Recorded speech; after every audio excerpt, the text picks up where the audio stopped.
Let's switch gears, talk Cavaliers. Free agency just getting underway here. Trades, a lot of excitement happening around the NBA. And outside of the Cavs re-signing Donovan Mitchell, which is a big deal, the Cavs have done nothing to improve the roster, nor have they subtracted from the roster at all.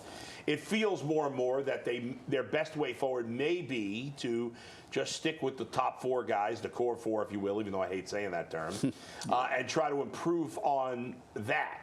Now, maybe they'll end up making a big move still with Darius Garland or Jarrett Allen. But if they do stay with the core four, what player outside of that core four, guys, and I'll start with you, Jason, is the one more likely to be traded, whether it's Caris LeVert, Isaac Okoro, if you want to go with somebody else, that could potentially help them change the mix and get better? History indicates it would be Isaac Okoro. The original question was Caris LeVert or Isaac Okoro. When you get to the point that Isaac has reached where you are coming off your rookie contract, you did not reach an extension with that team, history indicates more times than not that player winds up moving on.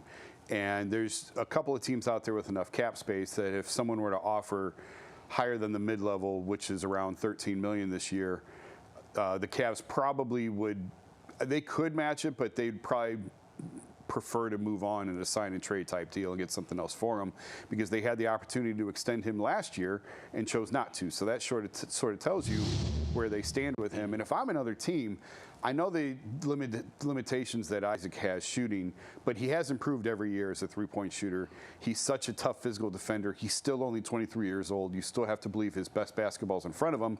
I tend to think he is going to get a lucrative offer this summer in free agency. So because Caris still has a year left on his deal, because Isaac is a restricted free agent, and it just, history would indicate at this point, Isaac Okoro's probably played his last game if you're making me choose between those two guys. Yeah, I think Isaac Okoro is the right choice. He's a lottery pick. He's a guy who is young, still 23 years old. Every single year he's worked on his shooting ability. He's shooting better beyond beyond the three-point, especially on corner threes. He's a guy that has some versatility. And one thing that you cannot take away from Isaac Okoro is he's tough-nosed. He's gonna fight hard. He's a really good character guy. And he's progressing and working on his game every single year.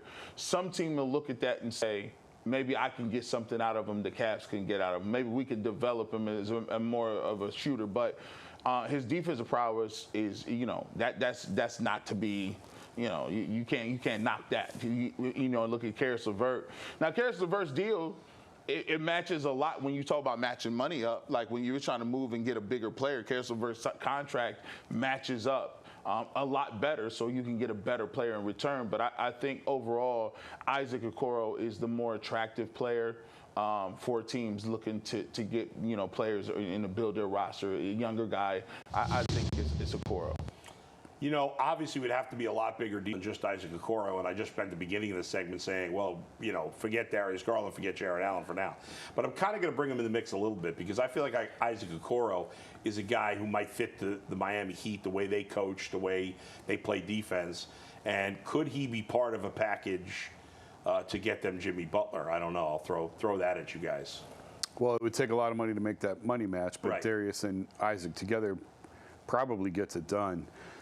Jimmy, Butler's the name to watch. We talked about it on the YouTube show, that my personal feeling, once Pat Riley stood up there and said, if you're not on the court, keep your mouth shut, that told me Jimmy Butler's played his last game in Miami. We'll see. Maybe they bring him back anyway.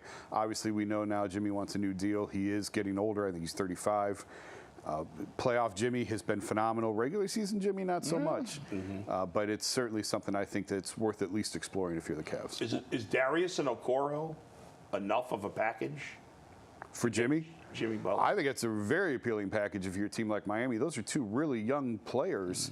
Yeah. I mean, Darius is making a lot of money, but those are young players that you're trading a guy really at the end of his career for two guys who still have their best basketball in front of them. I think that'd be very appealing. And injuries. He didn't play in the playoffs. Yeah. He's getting up there a little bit. There's risk on the Cavs side to do something like that. But you'd have to do it if you were the Cavs, wouldn't you? That's your all-in move.